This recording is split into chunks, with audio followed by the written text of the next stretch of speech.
So welcome back to the Degenerates. It is Mother's Day. I totally fucked up on the timing of recording this episode. We should have probably done it yesterday if we could have.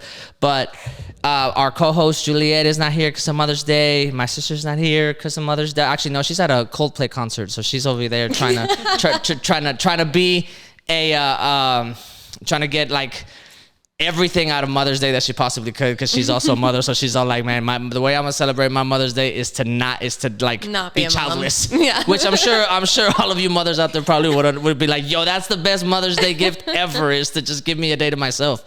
But we're here with Lindsay. Hi. Thank you for coming. Originally, we were planning on having a lot of women here to this episode, because this week was kind of what's the word I'm looking for?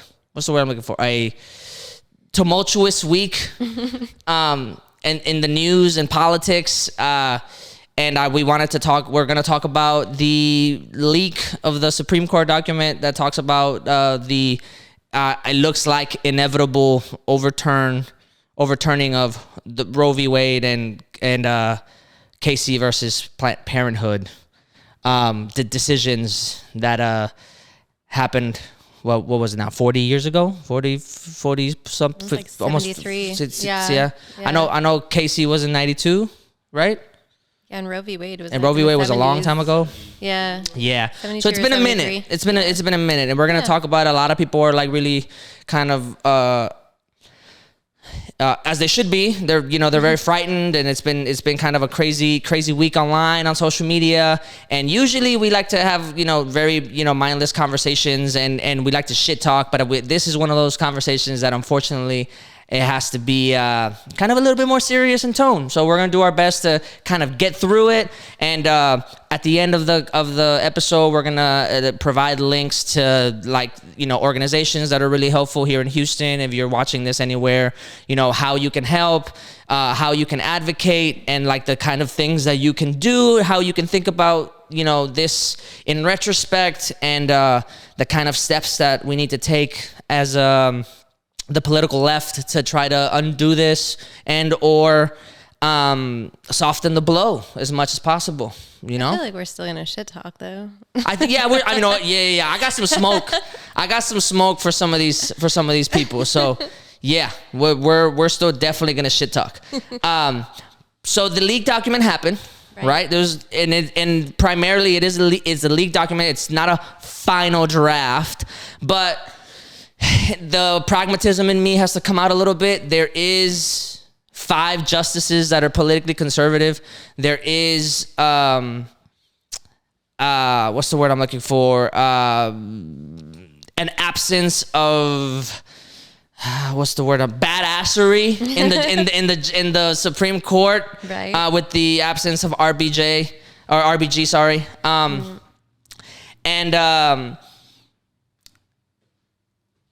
It as much as this sucks to say, it come July when they actually vote on this decision, or they actually have something to say, despite the dissent that is probably coming from Sotomayor and the other justices. It looks like Roe v. Wade and Casey versus Planned Parenthood is going to be overturned, which is a big deal for many reasons, not just the immediate concern for women, but legal precedent overall in the past for the probably the biggest legal precedent over the past 100 years. So we kind of have to come to terms with that as best as we can, and we have to try our best to get ahead of it. The vote is happening in July, if I'm not mistaken. That's whenever it's on the docket. Conveniently so, it's happening. It's the last thing that they're gonna talk about and vote on, which unfortunately means that after the Supreme Court goes into their break, they will not talk about anything nor make any decision until the next term that they're in, which I'm not sure when they come back, but it's not soon. It's not going to happen this year. That also being said, politically speaking, as soon as that happens in July, There is, from my understanding, 13 states that will go immediately into a trigger law effect that will ban abortion outright, period, hands down. And there will be an election in the fall, which can potentially be a silver lining depending on how we the political left, how we decide to carry ourselves for the next 9 months to 2 years. Yeah. Am I right? Am I missing anything here? Is that a pretty good overview? I think you captured the picture. Yeah? Okay. What kind of goes through your mind? Probably too many things, but it's hard, I think, in the times that we're in currently not to get like hopeless about the situation. So I think that's kind of what they are shooting for, is that we all sort of lose hope and we don't come out in force or in waves in like the elections upcoming or in marches. They want us to feel defeated automatically. And so that's the thing that we have to kind of fight against, is not being defeated right off the bat, and like showing up so that we can try and make a difference, because nobody else is going to do it for us. They're certainly not going to. Right. Correct. Maybe this is just me, but politically speaking, I feel like the right. So I'm going to speak on this in terms of like what I'm looking at. I've got 2 accounts for everything online, not on Instagram, but like on YouTube and on Twitter. I tend to have 2 accounts because I want to know what the political right is talking about. So like I will subscribe to like all the political pundits. Yeah, feel free to move all that around however you want.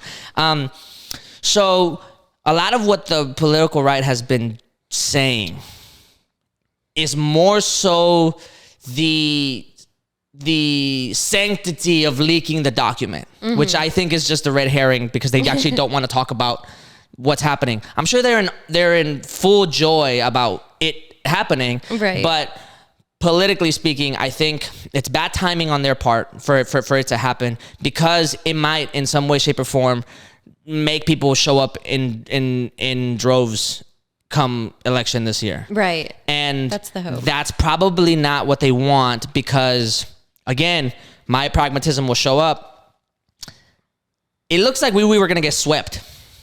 Just in terms of like the way that the right has been mobilizing itself for the from the election is rigged, or Joe stole the election, all the way up until now. It looks like they've been mobilizing to really, really, really come in full force and kind of like demolish especially since we barely scraped by in the Senate. Right. I'm sure the House will be fine to some degree, but I'm sure that's what they were prepping for, and that's probably what they wanted. It was looking like it was going to be the biggest upset for Democratic leaning midterm in 50 to 60 years. That's what it was looking like. Yeah. Which now it's up in the air. And they're really not happy about that.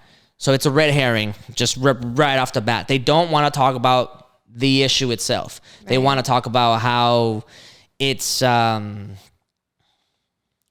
so like disrespectful that the validity and the sanctity of the Supreme Court got violated, which it's just a bunch of bullshit. Right. That's just a cowardly way of going about the actual issue, which highlights my biggest critique, if anything, my biggest critique, to put it lightly, of conservatives is their hypocrisy. Well, you can't get mad at the closet for the skeletons coming right. out of it. Right. But on the left side, I've been seeing a lot of mobilization, at least in theory, at least like in not in theory in terms of like it being like in the abstract, like in actual like conversations about what's going on, what the cases were, and then a lot of very poignant and detailed descriptions of like what can happen in terms of the danger for women. Right. If this does happen. Yeah. I'm often absent when it comes to like like taking all of those things in. Mm-hmm. Mostly because I have to choose my words very carefully here. Mostly because. How political of you. Yeah, I guess this is my politician stance, right? No. The reason why I don't tend to like take all of those things in and like really like get upset about it is because to me, this case, this is going to be a little surprising, to take a libertarian point of view, to me, the more you show me, the more you show me like people having to travel to get abortions, the more you show me people having to, get back alley, care. Mm-hmm. And the more you show me about like incest and rapists and like this and that, the more you show me about that, it infuriates me but for a different reason. It infuriates me not because those things aren't true, but it infuriates me because on principle, I don't think that's what this is ultimately about for me. For me, it's just about bodily autonomy. Yeah. Like that's where that really ends for me. Like obviously the extreme cases are horrible. Right. And I don't, but to me it's even more of a, like before we even get to the extreme cases, before we even get to like, this is what's going to happen, these are the dangers. Before that, even if it wasn't dangerous, I still stand on the like, it's bodily autonomy. Right. End of story. Yeah. I don't need an extreme case at all. Right. For me to stand where I stand in this. Exactly. You know what I mean? Abortion is healthcare, and healthcare should be a human right. Period. And Period. It is, Period. It's a blank like statement. Yeah. Like and I think like the more I try to engage myself with people that are talking about extreme cases, the more it's really easy for the right to say, okay, well let's put the line at the extreme cases. And I'm like, no, we're not talking about extreme cases. Right. We're just not. Like extreme cases are going to happen. And the people that are dealing with extreme cases, that woman and her physician and her family need to be handling that however they feel that they must. Right. But I'm not here to talk about that. This to me is way before the extreme case. This to me is even the 24-year-old woman that's in law school that doesn't want that for her life right now. This to me is the 19-year-old woman in college that it still has her whole life ahead of her and just doesn't want that for her life. Mm-hmm. This to me, like it's not extreme at all. Right. That's where that conversation starts and stops for me. You know what I mean? And part of me, like, I understand why people go to the extreme cases when they're talking about it, because that's the thing that can start to like get the people that are on the right side of that conversation, on like the conservative side of that conversation, kind of understanding something like it, or to be a little bit more empathetic, I guess. That's what they're trying to do, right? And for me, it's very like, because there are many people that will be against abortions in most cases, but then they hear those things and then they get empathetic about it and they're like, oh, well, I can understand if you were raped. Oh, I can understand if you were, like a incest or, these different cases, or if your life is at risk, right? But then I see it with the side of like, if you can understand that, because their argument is always that they see this fetus as a life. In either situation, I'm like, that's still then a life. But the biggest argument that I've seen that has been such almost a slap in the face was that people really do have bodily autonomy up until that, at least here in America. That until the birth of the child. Even up until your death, like when you die, this is the biggest thing for me. A dead body, you cannot take things from them. You cannot you cannot infringe on their bodily organs autonomy or anything unless they are an organ donor. Right. Even if there is somebody dying that needs an organ that you have that is a perfectly healthy organ, you cannot take it from them unless they are an organ donor. Why does a dead body have more bodily autonomy than me? Why are we even talking about that? Even a mother, if she already had a child, has a living child, does not have to give her child anything from her body unless she consents to it. Yeah. If they are the same blood type, If she does not consent to giving her blood to that child, even if it's a life-saving thing, she does not have to. Right. Why do I have to give my body just because this thing is inside me and it like, that is up to me if I want to do that or not. Yeah. Right. I want to go ahead and, if you want to, the moment you want to jump in, you can. But that for the people on the left that are on our side, right, and you're watching this, I want to do my best to prepare you as best as possible with like the arguments, because I've had this argument before in like public conversation. When people say that, the right will say, well, sex is a personal choice and blah, blah, blah. And like you chose to do this, actions and consequences, repercussions and things like that, all this, blah, blah, blah, this and that. Right. That is a very carefully crafted argument that the right will use to get you inside this box, this logical box. Right. And I want to be very clear about how to get away from it. When they put you in that logical box of like action and consequences and this and that, the underlying tone there is that there's a bodily autonomy there. You're making personal choices. But the tone that you're not seeing is that actions and consequences work extremely different for wealthy people than they do for poor people. Absolutely. Yeah. And they will very conveniently not talk about that, mostly because the people that are either talking to you about that understand that, and they are very deliberately not trying to unveil that, or you're talking to another person that's working class, middle class, person that has religious views, that is more traditionally conservative and believes what they believe, and they are in this like actions and consequences, which to them I have no argument for. If you are having this conversation with somebody that is religious and that's where they stand, even me as a person, when I've had those conversations with people, I'm like, I think this is where that conversation ends. We agree to disagree, and then that's where that conversation is. Why? Because they have no power. The other side of that coin, though, is that these politicians, believe me when I say, that Republican politician's wife, should she cheat and she doesn't want that kid, she's getting an abortion. Oh, yeah. Should that politician's daughter get pregnant before she finishes college and she has a political career already designed and art and manufactured for her because of her family name, believe me, she's getting an abortion. If that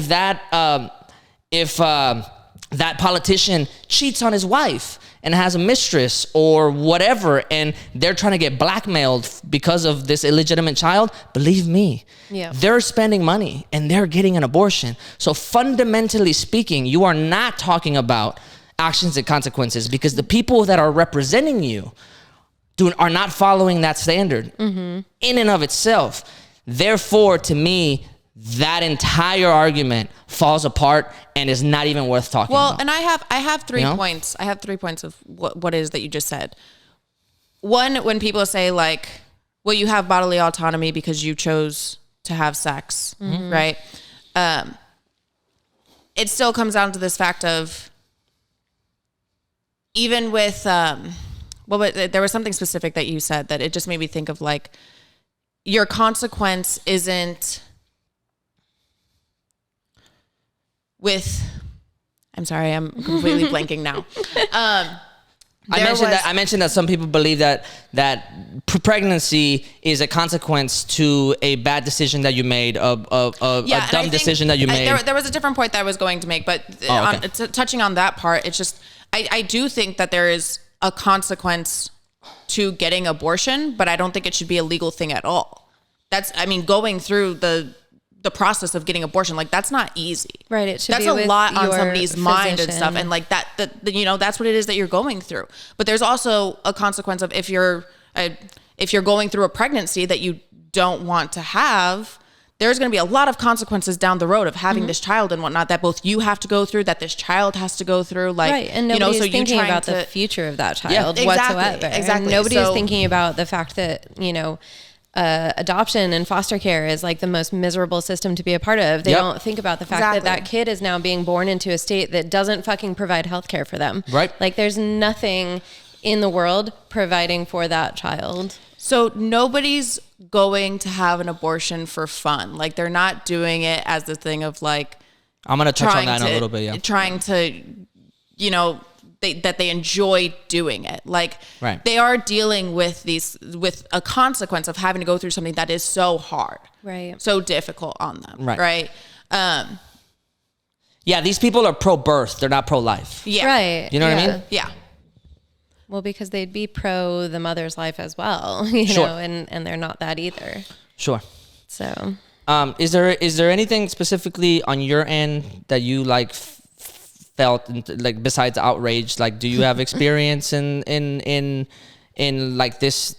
I know that you do a lot of activism, so that's why I'm asking if there's more of like this hits more on a personal. Do you in terms of like the activism that you've I mean, done? I think being an activist or not, it's a personal note because like we're human. Yes, Sure. I have like the possibility of getting pregnant, but that shouldn't affect me more than it affects somebody else. Sure. It affects all of us the same.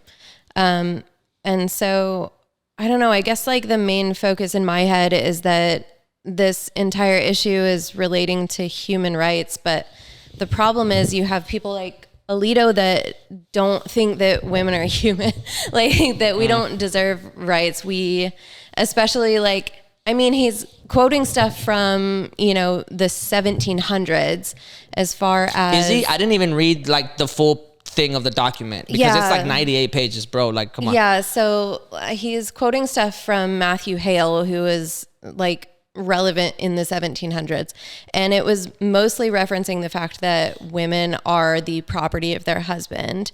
And so the biggest argument was that in a marriage, a husband cannot rape his wife. And so that's kind of like where this started, because she's not allowed to refuse him legally at that time. Was not allowed. Okay. So you're sorry. I thought you were for clarification. You're saying that he was making the argument that even if somebody's wife refuses to have sex and the man has sex with her anyway, which is rape, that is not considered a rape because of the fact that she's married to him and that's his property. Because it goes back into biblical standpoint of a woman coming from Adam's rib. Got it. She is an extension of the male. Sure. She is not her own entity. Got it. And so the fact that I don't know that this is 2022 and we're quoting shit from the 1700s is like atrocious. But I mean, beyond the fact that like we are all human beings and we should have autonomy over our body, like anything should be our choice. And if it's going to be our choice to have sex, which it absolutely should be, and we should be able to do it healthily and happily, like we shouldn't be suffering from any semblance of a consequence from that. It doesn't matter what choices we are then making. Sure. It should still be our choice. It's such a weird Let me see. I'm going to pull this up. Sorry. Yeah, go ahead. It's such a weird conversation because it's such a weird feeling that I'm getting because traditionally speaking, the people on the right are the ones that are like, less big government, small government stays, let me do whatever I want, except for when the hypocrisy kicks in. Right. And they're now talking about this, and they're like, no, big government, like, they're doing this, it right now. Yeah. Which is, again, my biggest gripe with the right is the hypocrisy. But then it makes me feel weird, even on a personal level, right? I'm gonna get a little bit like more lighthearted here. Like, it makes me feel like I'm ideologically libertarian. Yeah. Because I'm like, don't tread on me, like, you know what I mean? And it makes me feel this like weird ick. Yeah. Like, how did we all of a sudden just like flip information? Right. Like, how do we just like whoop, like swap? Yeah. Only on this thing specifically. You know what I mean? So according, go ahead. Sorry. What are we looking at? What we pulled up, it says it was in the 1970s that what Lindsay was talking about with like marital rape, that started to change and they started to see things differently. Yeah, but it wasn't then until 93. It wasn't until 1993 Yeah. that they finally changed the law in all states. Right. Okay, 93. so just for like big reference so that we don't like so we stay on this because it's a big point. 1993, which was what, 30 years ago? 30 years ago. 30 years ago. I'm 36, so that was in my lifetime. Wow. 30 years ago. Women weren't allowed to claim that they were raped by their husband in some states. Correct. But yeah, because there were. So this is wild. This is like up there, kind of like parallel to like Mississippi or whatever fucking state that was that like just recently considered lynching a hate crime. Like this is that kind of outdated like. If it's not broke, don't fix it. Because even though nobody's like, no. This is about principle. You know what I mean? So thanks for pulling that up because that's what you were talking about before, right? Just for clarification. And then the other thing I wanted to, I guess I can pull this up as well, because you mentioned at the very beginning, you said that there were 16 states that would immediately 13. go into 13. Is more from what I'm looking at, it looks like there are 26. Let me pull it up because maybe I'm reading. Okay, the maps it might have wrong, changed. I originally saw like are saying 26. I think the article that I was looking at the time said we think that 13 states have an automatic trigger ban, but it might be more. It absolutely might be more. I'm not contesting that at all. There's also if you follow the map of like access. So there's some states where obviously access will be closer because crossing the border into a state that allows abortion is like much closer. Whereas Texas, of course, we get to be like the worst one on the map because we're a huge state and it's impossible to get across border lines to be able to find legal access to abortion care. Can I add something? Please. Yeah, you can always. So access.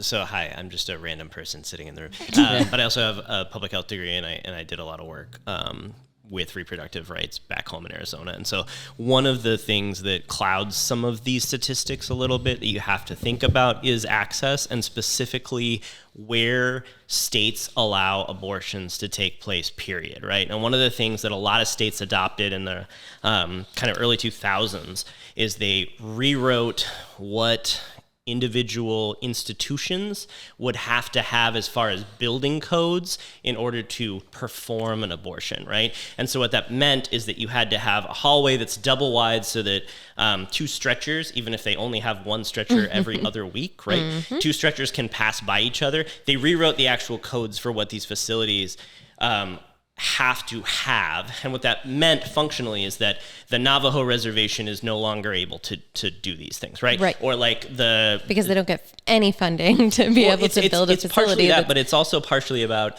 having the institutional money to perform them. And one of the biggest disparities in which institutions have money as far as healthcare organizations in the U.S. is whether or not they're in a city or whether they're in the country, in the rural place. Because most places that are rural only have federal like Medicare, Medicaid that pays for people to be there. And so there's not a massive donor that's going to be donating money to these rural outlying places. And what that's effectively done is it's created huge and vast deserts, which disproportionately affects poor and rural people. Right. This is the abortion version of gerrymandering and redlining, you know. It's not even just healthcare. I mean, you can go all the way back into like food and, sources of clean water, but which all contribute to healthcare. Right. Thanks for all that. That's the kind of stuff I tend to be logic based primarily, right? Like I'll look at the stats. If you go to the first tab or up here, I put it up before we got here. So this whole thing I wanted to know kind of like if people out there are statistic based, right? This is another reason why this is absolutely fucking outrageous, right? The right will do a great job, and I mean market great job of selling this as murdering babies, right? And to your point, which I'll touch on a little bit about how like it's ridiculous to think that we're just out here partying on Saturday and be like, yo, I'm gonna get my abortion tomorrow, and it's like everything goes by like nothing ever happened, right? Which is what they like to think, how they like to paint us most of the time, right? This statistics, 89% of abortions, period, happen before let me get this right, I wrote this down, happen before, I think, 14 weeks. Yes, 89% happen before 13 weeks. 98% happen before 21 weeks. So we're not even talking about a viable fetus at that point. Correct. We're just not. I say that because that's what Roe v. Wade is. That's what the law that set apart the trimester standard. That's to people out there wondering, right? Roe v. Wade, that's what it was. Is the trimester standard, which I might say is an extremely politically moderate way of looking at everything. For those of you out there on the right that I don't think you're ever going to see this, but should you, and you should, Roe v. Wade is not a leftist policy in the slightest. So for you to think that like, oh, those, all those leftists or Roe v. Wade is not a leftist policy at all. It is a extremely moderate centrist point of view. Period.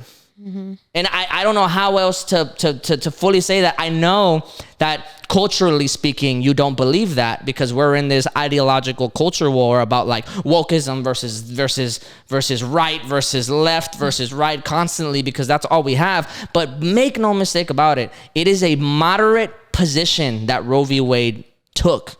Not leftist at all in the slightest. Yeah. Extremely logic-based, extremely sympathetic to physicians and taking like everything into account. It is an extremely moderate position. I'm going to harp on that as much as I possibly can. Out of that 2% that's left, less than 2%, so about 1% are actual late-term abortions, and most of that 1% are non-viable fetuses anyway. Right. Those are fetuses that are already not alive, that are putting the mother at risk, that are or that are stuck in fallopian tubes, that are it's this specific kind of it's just non-viable. Yeah. There is an even lower percentage than that, which I assume is what they inferred. Of course, there's no way of actually telling, here. But the rest of that percentage are fetuses that might be viable, but that are putting the woman at risk. Mm-hmm. Which, if you can picture yourself in that scenario, is not only probably the most heart-wrenching and painful decision that somebody's ever going to have to make,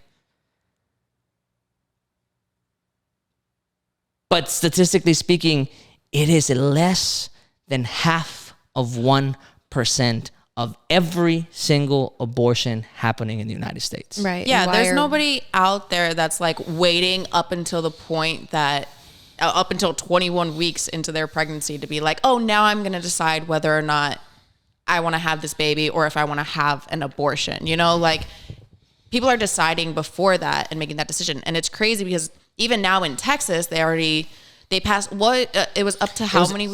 It was 6 weeks. It was the law SB 8, which is absolutely ridiculous because you don't even know most you're people pregnant don't know. by that time. And what is I'm pretty you barely sure missed your period at the time. Right. And you can correct me as a medical professional because the way that they like count the weeks doesn't even go off of when you actually conceived, right? It's like based off of what is it, your last period? Is that so? It gets. Hi, I'm also a pediatrician and a doctor. So it gets a little bit in the weeds here, and that's kind of a purposeful portion of these laws. Is that so? Like, if you were to do an ultrasound and do an anatomy scan, and you were to see what they would call like cardiac movement, this law would categorize that as a heartbeat, which is not a medical diagnosis in any way. And it's not it's an indicator of how far along you are, maybe. But most of the time we go off of last menstrual period, which is not a perfect metric, right? Especially when you have somebody who has an irregular period to begin with. And that's not a small portion of women or at all, or trans men, whoever. I use that as inclusive. Yes. It's not a small number of people. And so to think that if somebody's irregular all the time and has 6 to 8 weeks that they usually go in between having a period, they're well beyond the portion of time where they would have had to have gone in to see a physician. And so these laws are written that way purposefully to prevent things as early as possible. Sure. Yeah. So what does that mean politically? because I can talk logic all day and statistics all day about this kind of stuff, but unfortunately, logic and statistics that doesn't work on religious people, or else there probably would be no religious people. So, what do you think that means politically going forward, if you had to make a prediction or hopes? I mean, as much as I'd like to like attribute some of the right wing people as just being like religious, I don't think that we can like centrally just blame religion for all of it, because like if we're gonna go down that path, there are like clearly stated things in the Bible that are not like even their own logic doesn't work on them, right? And so I don't know if it's even like necessarily worth the battle against like religion on this. It's more just that's fair, trying to make sure that people understand that this should be a human right, because healthcare is a human right, or understanding the way that abortion can be healthcare, not I'm trying to murder a baby. It's, you know, this is healthcare. This is what's best for me and my body. Right. Yeah. And it even like the argument of, oh, you know, we're not like going out and partying and then deciding we want an abort. Who fucking cares? Who cares if you wake up after partying one night and you're like, shit, I should probably not have this kid. Like I should maybe do what's best for me at this point in time. Like that, it shouldn't even be associated. It's like, you should just be I brought that up only because that's what they will say. Yeah. You know what I mean? But, you know, going back to the point I made earlier, I'm with you. Like, I don't even care about the extreme cases. Right. Not that I don't care in that sense, but like, to me, that's not an argument. You can get lost in the details all day, but like, it's not necessary. And I'm not trying to get caught up in he wears what and where do you draw the line, and philosophically and morally, like I don't, to me it's real simple, and I will stand my ground on that, and that's just abortion is healthcare, bodily autonomy. That's where that conversation's in. If you want to have a more philosophical conversation out of me, then you're gonna have to be able to concede to a lot that I have to say, or else we're just not gonna have that conversation. Well, and I think the big thing is too that everybody's allowed to have their line. Everybody's allowed to have like what they think is okay and what they think is maybe not okay. It's the fact that you shouldn't be able to pin that onto somebody else. It's not anything relating to that human. It is like solely your decision. And again, that's with anything but abortion being key. It should be your choice. Somebody should not be able to determine that choice for you. Yeah. Yeah, I see a big argument of like people saying that there are so many things that you can do to be more responsible if you're somebody that's like, you know, sexually active, to make sure that you don't get pregnant. Yeah, one, like being able to get healthcare is a privilege when it comes to, especially when it comes to birth control. Yeah, absolutely. And even with that, I mean, I was just speaking to somebody last night about it, and they said like they chose to get off their birth control because what it was doing to their body and the effects it had on their body. So again, it goes back to this idea of like, what is it that is best for my body right now? And I have to make that decision. And I shouldn't be scared of like, if I can't take birth control because of the effects that it's having on me, like I don't want to be terrified of being forced into a pregnancy if that happens. Yes. There's also the side of it of like, I mean, I have an IUD in, and it's still terrifying to me because like now I'm scared all the time because I don't get periods. So I'm like, let me just randomly take tests to make sure that I'm not past any, you know, if I do end up somehow being the, you know, small percentage of people that get pregnant while still being on birth control, like making sure that I catch it in time. Like, exactly. That is absolutely terrifying. Yeah. Or funding your way to another state to try and be able to take care of things. And like how many people are not able to access birth control, B, access being able to get out of state, taking time off of work, doing anything to get, like, especially in Texas, the hundreds and hundreds of miles to a proper facility to get the care that they need. Right. Like it's 100% access related. And I'm hoping that come November, we show up. And I guess I'll go off on a little bit of a tangent here.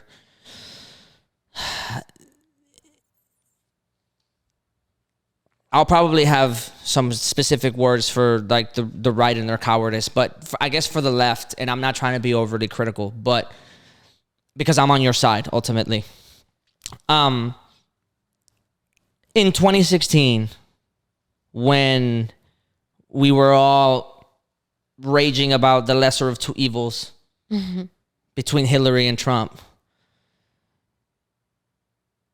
that conversation needs to die.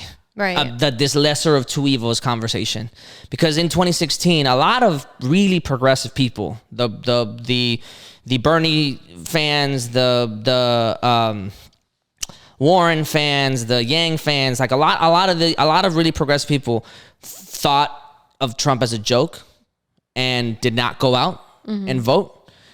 And not only did we pay the price immediately, but that lesser of two evils conversation is like so wrong. Yeah. There is clearly, very clearly, not just as I don't like Hillary, by the way. This is not a Hillary endorsement by any chance, nor is it a Biden endorsement by any metric. Like there's plenty of things that are wrong that are wrong, and plenty of critiques that I have for the Democratic Party and or the Democratic way of primarying candidates. But to compare or to say lesser of two evils between those two, between these kinds of philosophical differences is not only flat out wrong, but egregious. You know what I mean? Because of the fact that, yes, Trump's a fucking idiot, but it just so happens that in the history books, he will be the most consequential president that will have effectively given the right everything that they've been wanting for the past 60 years, despite him being a fucking buffoon. You know what I mean? 3 justices appointed, so many state judges appointed. For him to have made those crucial, small choices that led to the overturning of Roe v. Wade is not only insane and some weird Black Mirror episode, but it is a clear indication of how one decision or one election can have dire consequences in the future. Right. Well, I think we all want the like instant gratification of having a president that does everything that we want them to do. But the reality is that all they're doing is placing a brick in a path. And so that is what we have to fight for. We have to fight for the right bricks being placed. We want the path that we want, not, this miracle that we all know is not going to happen. Like we just need the path to be paved the direction that is better for humanity. I cannot agree more. And the reason I'm being kind of critical of my side in and of itself, what I'm actually saying is we didn't go out and we didn't vote that election, and we are now in some way, shape, or form paying that price in anxiety and angst, fear, this dangerous thing. But the reason I'm comfortable saying that is because in 2020 we were so fed up that we did show up, and Trump got more votes than he did before, and we still won. So we've been there.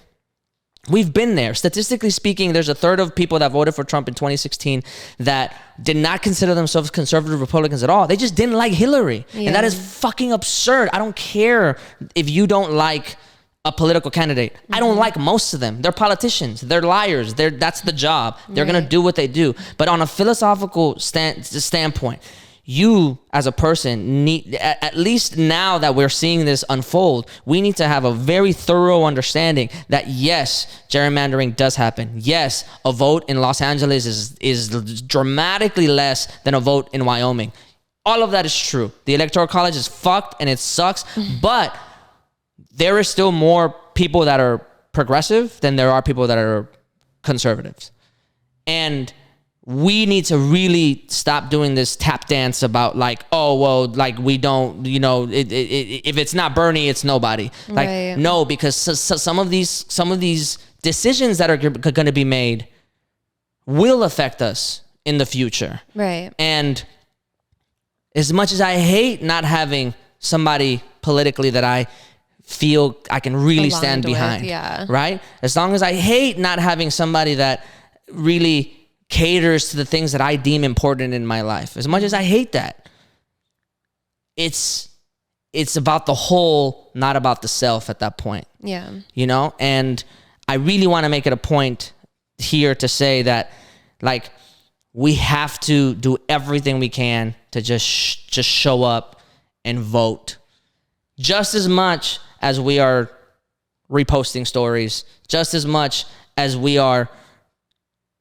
posting Twitter articles, just as much as we're making TikTok videos about it, just as much, if not more. If not more. I remember we had in this podcast a couple episodes ago, one of the first ones actually, we kind of got into it, everybody, and I took the position, we were talking about the book banning, and I took the position where I specifically said in that context-specific point that advocacy for book banning is not as effective as voting against book banning.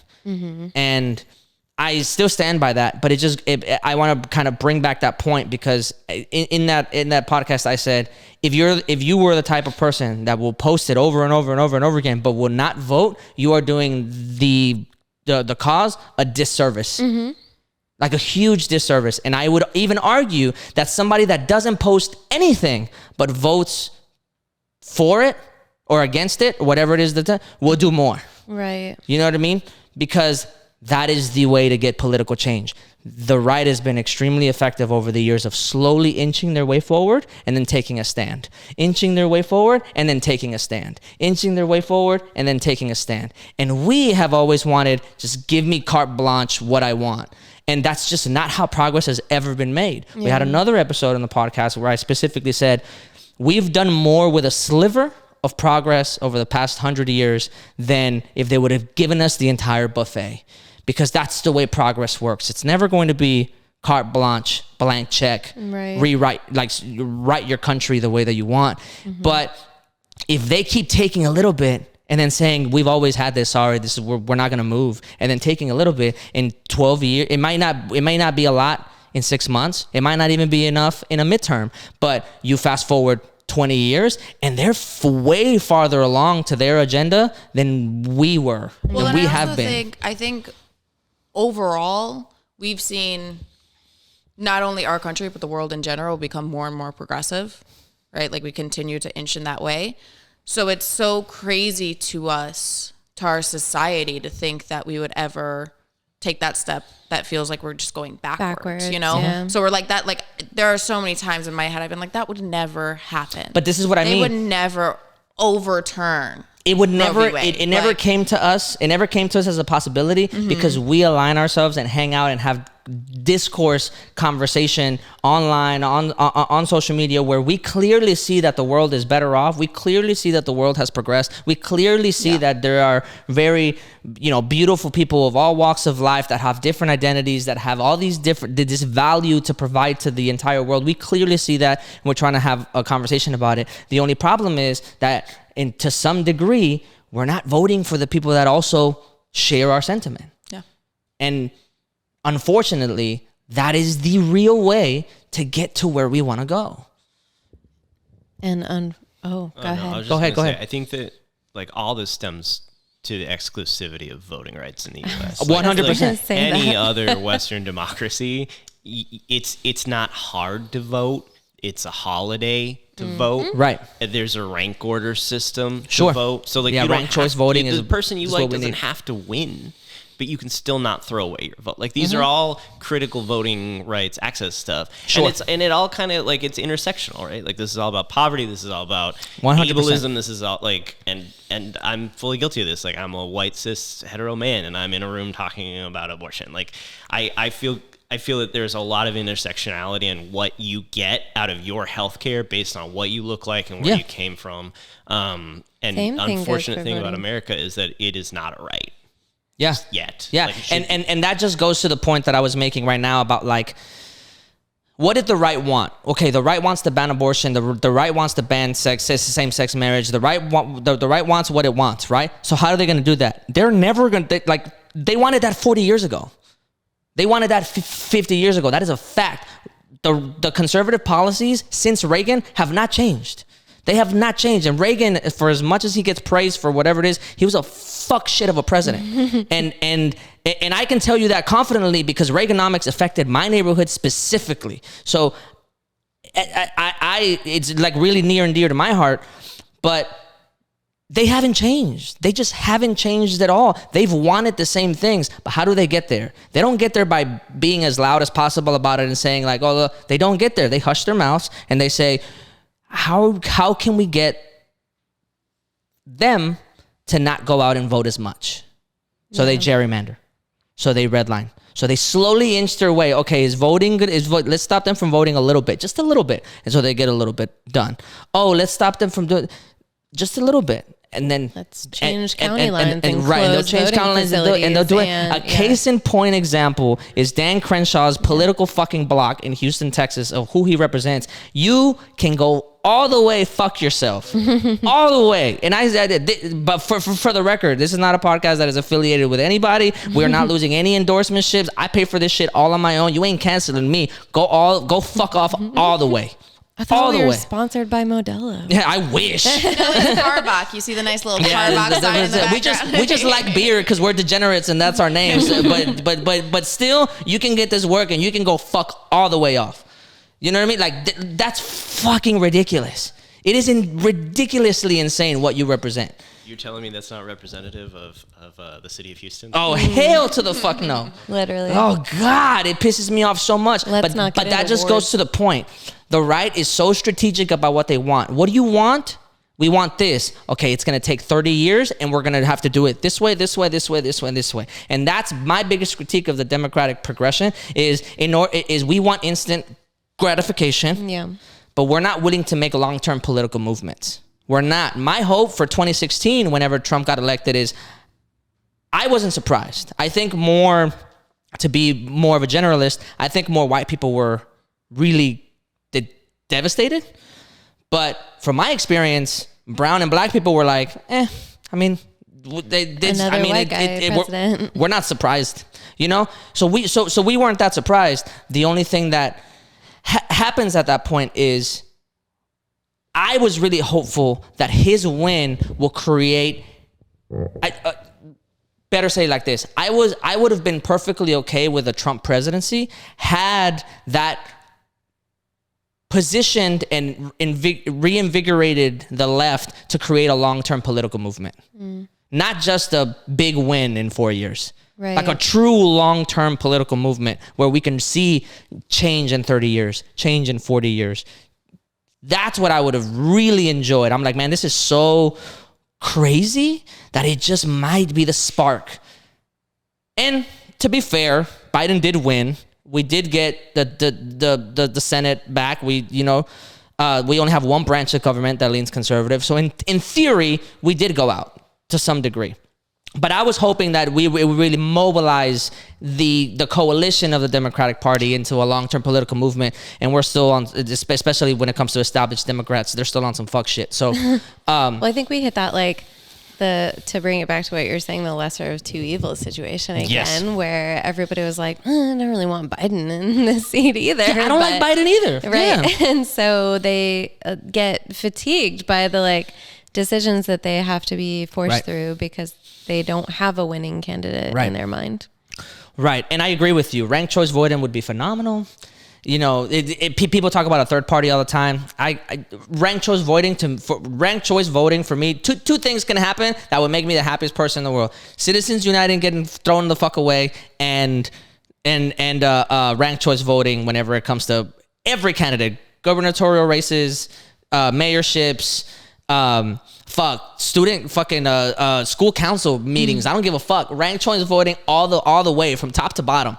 So that would make me really happy. If I had to add a cherry on top, I'd probably, I don't know. I'd probably make every politician earn the average mean of the people they represent and see how fast did things change? But after all, we're just a whole bunch of fucking degenerates having conversations. Not like we know anything. So, that being said, I'm hoping that come November, people show up. Please go and show up. And I don't care if you're in Houston. Chances are we're gonna be blue, but do it anyway. Do it anyway off of principle. Right. We'll be the only part of Texas probably that's blue. Like, do it anyway, because Beto O'Rourke, and I have to shout you out, Beto. He was here yesterday. Nice. Did you go? No, I was still in El Paso. Oh, okay. I wanted Well, to it's his where rally. he's from, so you were there in spirit. Yeah, right. I wanted to go, but I was working. He was here yesterday. Oh my God, I'm not religious, but bless your heart, my friend. From first candidacy to governorship you keep losing left and right, and your passion is still there. Man, like, I give you so much props, and I don't align with him politically on a lot of things, but given between him and that fucking turd Ted Cruz, I 100% urge you to go and vote for Beto come November, please. Because I'm sorry, Abbott, because he ran against Ted Cruz before and lost barely, but Ted Cancun. Yeah, Ted Cancun. But anyway, that is, the reality though, is if we can just abort Abbott, like, that would be such an improvement fantastic for Texas, regardless, I think, of who ends up stepping into that seat. So please, guys, if try to make it. I'm a little more hopeful of that. I don't know if this is my if I'm being disillusioned here, if I'm just being delusional. But I have seen even people that traditionally are conservative on my feed be really outraged by this leak. Yeah. I've seen people that are conservative Republican through and through that are like, don't tell me what to do with my body. Women that often align themselves with politically conservative Republican ideology say this is fucking ridiculous. Right. Like that's not it. I've seen, I think I just saw a video this week of Dave Portnoy, the owner of Barstool Sports, which is essentially, ideologically speaking, they kind of fall in the camp of anti-wokeism, kind of like camp, Yeah. And he was like flat out like, if this is what's really gonna happen in July, then I'm voting Democrat. Like on his platform, and like very like passionately saying like, if this is what's gonna happen, hands down, I don't care what happens. I don't care if I lose money on taxes. I vote Democrat. This is a really big fucking deal. Yeah. It's not just. It's not just like a women's rights issue. It's not. It's not just that. This is a really rights. big deal. Yeah. And I will say that there are constitutions, even so far as the continent of Africa, right? The Republic of South Africa protects gay marriage in their constitution in all 11 or 12 national languages, and abortion. These are things that it's rare that they are not protected and codified in law in a democracy. And so it supersedes, like you're saying, this is a human rights issue. Yeah. It is not this as a doctor and as a public health person, yes, this is important. Yes, this has validity. Yes, this will affect people's lives. Yes, this is effectively, if this is codified by the Supreme Court, will be a medical procedure that they have told us we can't do, right? They can't tell me or a surgeon not to do an appendectomy. They can't tell your dentist not to pull out a tooth. This is a huge intrusion in a lot of things, but fundamentally it is a human rights issue. Yeah. Not just women, but everyone. Just right. General. Well, and I think a lot of people want to focus on it being like this feminist, movement, or this only women's rights issue, and it's not, because there are plenty of women that have, or men that have uteruses. There are, we have a whole spectrum right now, and it is just based on human rights. And if you flip things on their head and you try and pretend that this is just a women's rights issue, if you flipped it all, in reverse, and a woman was telling a man what to do with his body, in any platform, at any time, it would get smacked down. And so there's just, I think, it's the whole functionality of, again, coming back to bodily autonomy. I should not be able to tell my partner what he can do with his body. I should not be able to tell you what you can do with your body. Nobody should be able to tell me what I can do with my body. Sure. It's just, we should be able to make those statements for ourselves. I couldn't agree more. And just I try my best to avoid logical fallacies through and through. But in this specific situation, I can't help but continuously think of the slippery slope. This is how it does affect men. Yeah. Even if you're a cis man, even if you're a gay man, like, they will do this to gay marriage also. Mm-hmm. They will do this to some degree, even interracial marriage. Mm-hmm. This will affect you. This will affect the civilization, the society that you're living in, and it matters. It doesn't matter if you're. I guess what I should say is, if you are a guy and you're like, oh, well, this doesn't affect me, I'm not going to think about this. Like, no, it affects you. Yeah. Period. So we just pulled up this website back here, and it says, this is like so crazy because I had never even thought of this, but so this is from Stanford Law Review, and it says 47% right here. 47. It will reduce violent crime by 47% and property crime by 33% over this period. So right. So legalizing abortion is what you're specifying. So after Roe v. Wade, there was a period of about 2 decades, right, which is not a coincidence, right? 18 is the cutoff for being prosecuted in most states. Sure. Where numerous people have done these sort of meta-analysis on the rates of violent crime and even nonviolent crime. And after Roe v. Wade, the rates started to fall and continue to fall every year up. I think the most recent one I've seen was 2014. And so the impact on society that access to, abortion has is not limited to you and your friends. Right. So let me go ahead and get a little super anecdotal here. So forgive the rant. When I was 18 years old, or 19, I forget exactly the timeline. It's been a little blurry. That was a tough time in my life. I had a girlfriend, and we were young, and I was traveling a bit, and I was traveling a lot, actually. And we got pregnant. Emotionally speaking, nowhere near mature enough. Financially speaking, not even fucking close. We had a conversation. We ended up getting an abortion. Yeah. And to Bree's point, despite the fact that both her and I had decided this is what's best for us, right? Ultimately, that relationship did not work out. We went separate ways. Our lives changed dramatically. That decision, despite the fact that I'm here now, I'm more successful. My life would have been dramatically different if I had a 10-year-old right now. Despite that reality, that decision, even though it has helped me in theory, in the abstract,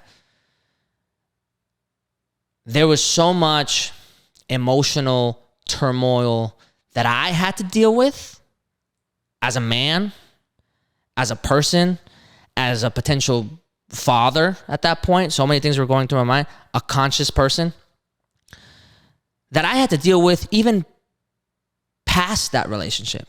Like, the scars of that decision were still evident years after. Yeah. Years after. And I mean years, things that I couldn't process. Because again, that decision is a hard decision in and of itself, let alone if there's a politician in the back of my mind, right, having this conversation with me. So in a way, that's how it affects men. Yeah. But also, this is my kind of like tough words that I have for the right to put it very, very, very calmly. I am everything that you hate. I am brown. I grew up poor. I grew up as a product of the Reagan era. I am highly educated. I beat your statistics. I beat you'll be dead by 21. I beat all you are is a hoodlum. I beat they're all drug dealers, and because that's where I come from. I beat all of that. And to top it all off, and which I'm sure in some way might piss you off, I did it by this pulling yourself up by your bootstraps mentality, which is bullshit in and of itself, and I won't let you use me as a poster boy for it. I just won't. I will never let you do that, because the single biggest factor in my success has been luck. End of story. But to that point, and to the point of that statistic that you just brought up, and the point that I made earlier about poverty, about how this affects people that are marginalized and poor, right? It is a revolving door. Poverty, lower income neighborhoods, it is a revolving door of pain and trauma.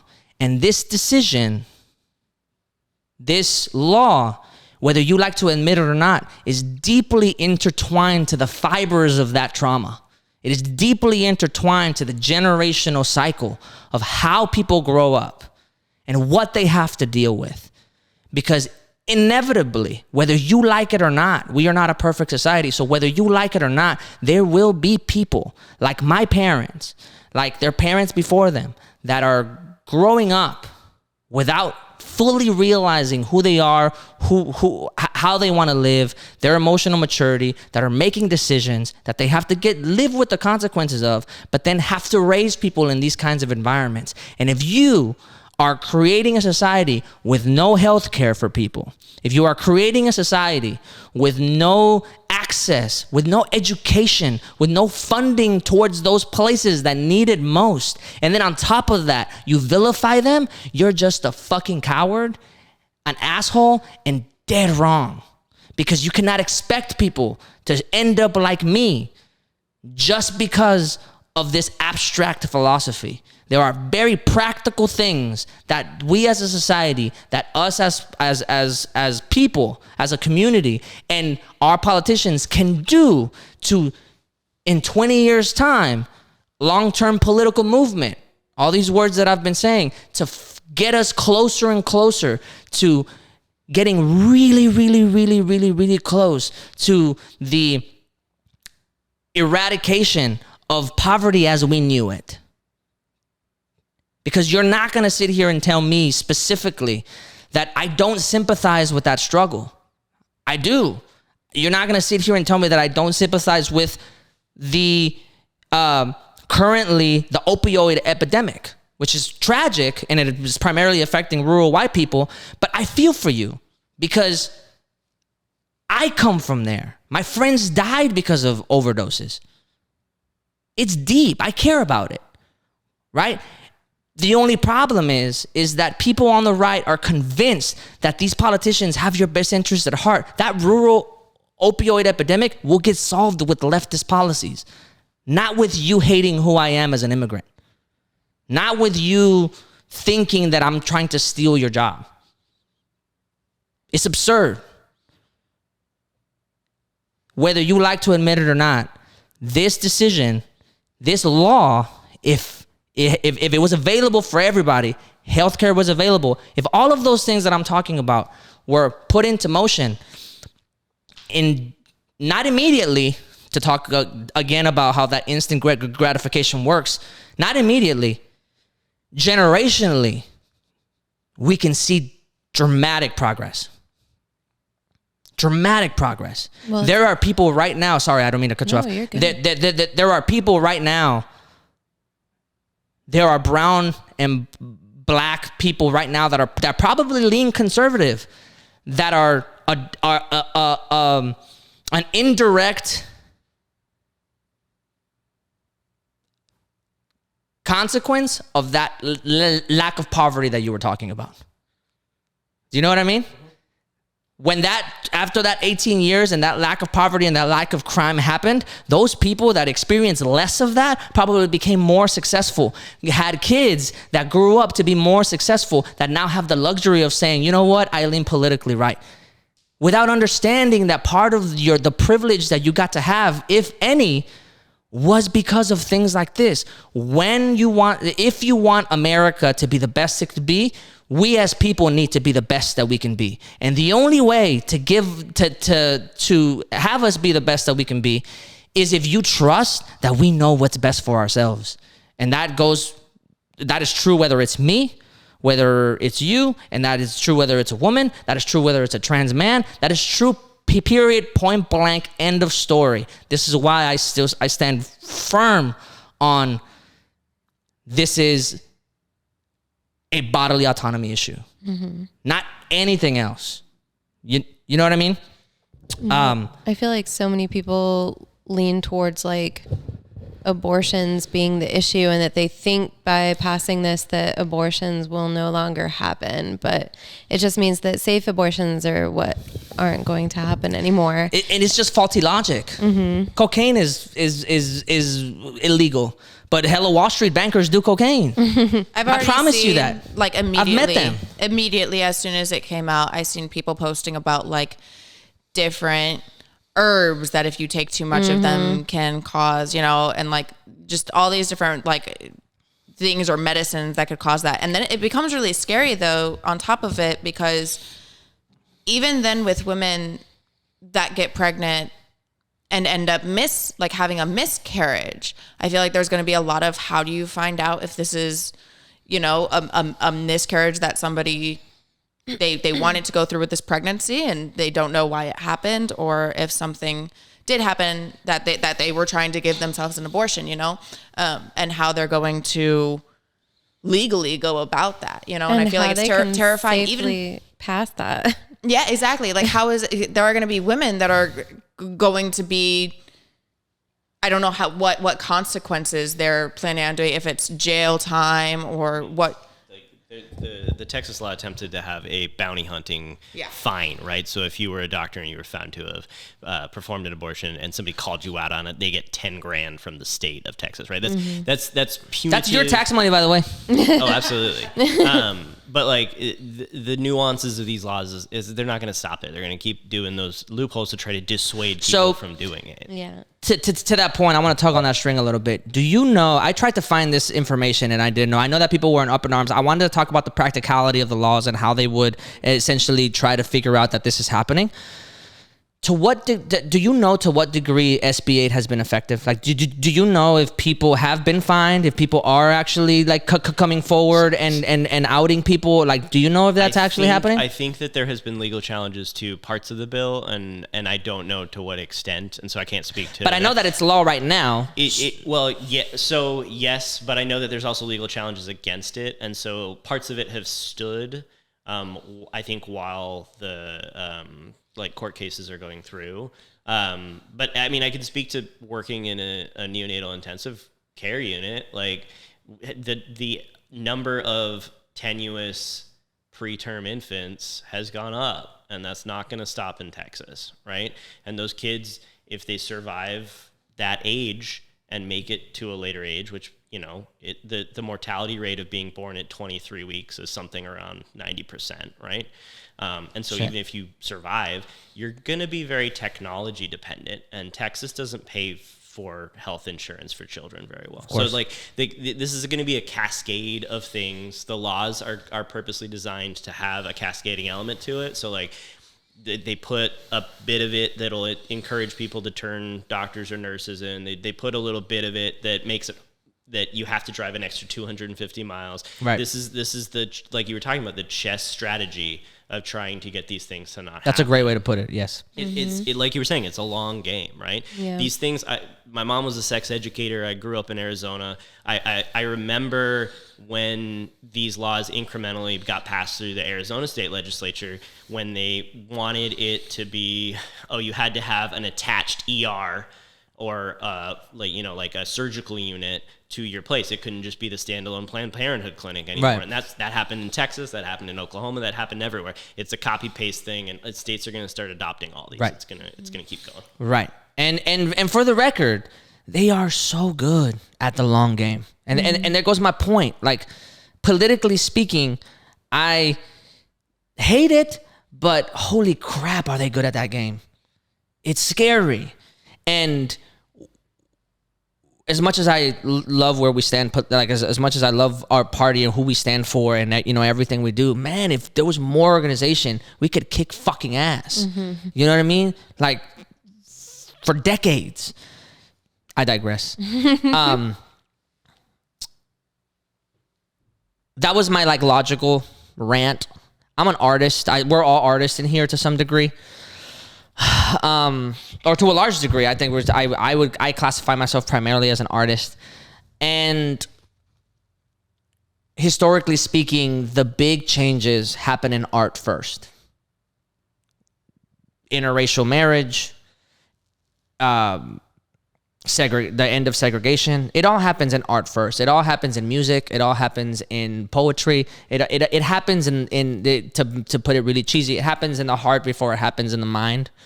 So I want to go ahead and talk about to further talk about the point I made about like the poverty and how this does affect people. There's a poet that I really enjoy. His name is Oscar Brown Jr. He passed away some time ago. He's from Chicago. Really cool cat. If you guys get a chance, anybody that watches this, his life is extraordinary, and you should hear him speak. But I want to read one of his poems that he has that is not about this specific topic, but it goes to what I talked about in my personal story. The poem is called "The Children of Children," and I want to put this in there because as much stats that we're putting up and as much anecdotal evidence, I do want to put in a little bit of like how art really helps drive a lot of these things forward, and like no matter what happens, this will still exist, right? And people have been talking about this specific thing for decades now. So the poem is called "The Children of Children." The children of children, by the time they're half grown, have habits like rabbits and young of their own. The children of children from their mama's laps hop down to the ground to be taken in traps. The children of children trapped by dark skins to stay in and play in a game no one wins. The children of children, while still young and sweet, are all damned and programmed for future defeat. The children of children are trapped by adults who fail them, then jail them to hide the results. The children of children unable to cope with systems that twist them and rob them of hope. The children of sin and shame keep pairing and bearing, and who do you blame? The children of children cry out every day. They beg you for rescue. And what do you say? And I'd like to add to that a little bit. Back to the voting. What do you say? Say it when you vote.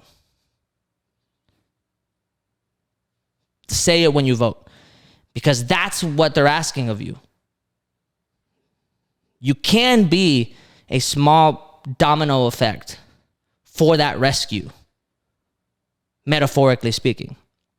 And what we have to say it when we go and vote. Because what they've been saying, I think he wrote this early in his, when he was younger. He died really old. What they've been saying is that long-term political chess strategy. That's what they've been saying. They've been replying to this problem with that chess strategy. So if we want to change it, we not only have to play their game, but we have to think about things like that. Because this kind of thing is indicative of how far they will go and how much how much pain it's going to cause, not just right now, just in the future for decades. like I said, this thing is intertwined in the fibers of the trauma that people have had, societies, communities have had for decades now. So I had to throw in a little bit of the art there because I just don't think that this can exist exclusively in a vacuum of just political discourse.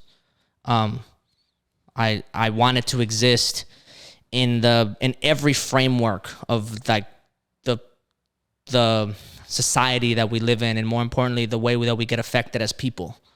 So, I don't know if there's anything else anybody wants to say specifically, in terms of everything. If not, then we could go into kind of like organizations that are doing a good job, where you can go and lend your time. If there is a place where you can go and lend your time. I am unfamiliar for the most part about these kinds of things. So, we can even take a break. We can look these up. We can talk about it, and we can film again. But if people have it, just off the top of their minds. I've got two, if you guys want to look up a couple more or anything local, but the women's clinic that's on San Felipe. Oh, in Midtown? They provide amazing services, and they offer volunteer positions for escorts to come and assist the people coming to the clinic to get through the protesters that are outside trying to block your path. I got to volunteer there a couple of weeks ago, and it's pretty amazing what they're doing, and their clinic is fantastic. Cool. We'll have a link to that underneath the video, and we'll also put it as on the description. And then Planned Parenthood is an easy one for me. Sure. Yeah. One of the ones I like is Lilith Fund. Lilith Fund help fund people to get places if they're in need of an abortion and they're in a place where they can't get it. Perfect. There's a number of these funds, so I'll give you a couple of these afterwards. Perfect. So the Lilith Fund, we'll have that in the description also. And then this is kind of a little bit out there if you haven't heard of the advocacy work that they do, but and I'm not a member of the Church of Satan, but the Church of Satan is actually in the last decade or two done a lot in the way of legal challenges as a religious organization to counter the things that get put through, like that. Their aims, of course, are to counter the legal things that try to get through to the Supreme Court, and so part of their religion is bodily autonomy, and it is encoded in their books that they shout out to the Church of Satan. Literally, it's pretty remarkable how much advocacy stuff that it's a small group of people. Yeah, but they do a lot. And as an actual religious organization, so they can use all of those tax-free dollars for things that are well-meaning versus the opposite. So. Shout out. Yeah, I think I see it, and I don't know how fully legit this is, but it's like if you are a member of the Church of Satan, since they have it in their beliefs, I guess, that if you need an abortion, you're allowed to, you're exempt from that law for religious reasons because your religion, there is some. I clicked on an article that I skimmed because I didn't have enough time because we were prepping for this. But I heard that there's a section of Judaism. There's some people that are Jews that with this law, that law infringes on their religious rights. So it's this weird tug of war between even religions themselves. Yeah, I think I don't remember the passage, but there's a passage in the Torah that basically protects. Shout out to the Torah. The procedure, because it's one of the oldest, even before medicine existed. It was an old medical technique and procedure, and it existed. Yeah, I saw the headline of the article was thousands of Jewish women will be affected by the abortion ban for religious reasons or something like that. So I thought that was interesting also, that even amongst themselves, even amongst religion, theology as in the abstract, there is still some very clear dichotomy between the bodily autonomy and we control you conversation. Is there anything else? Have you seen any organizations or anything like that we'll have all of these links, on there that are helpful. Unfortunately, in Houston, like I said, we primarily lean blue every election. So it shouldn't. I don't think. Like I said, I've always given this advice to people. If you're in a predominantly blue area, I would say vote your conscience, right? So like if in 2016 even I probably would have voted for the candidate of my choice because I knew that I was going to be in a predominantly blue area. But should anybody from Rust Belt states, should anybody from in Texas with districts that are on the margins for being purple, this is not a time to vote your conscience. This is a time to vote for the party, for the alignment of the party, because, like I said before, the domino effect of the political right can be catastrophic, not in the immediate moment, but like in the long run. Well, and a big thing too, we keep hounding, for people to vote. While recognizing that access to voting is not there for everybody. Right. And so there's more that you can do than just going and submitting your own vote. Like you can volunteer with organizations and give people rides to voting facilities. Yes, you please. can help facilitate this for underserved communities. Also men out there, this is directly for you. If you are living in these places, it doesn't matter. It doesn't matter if you are conservative or if you're liberal.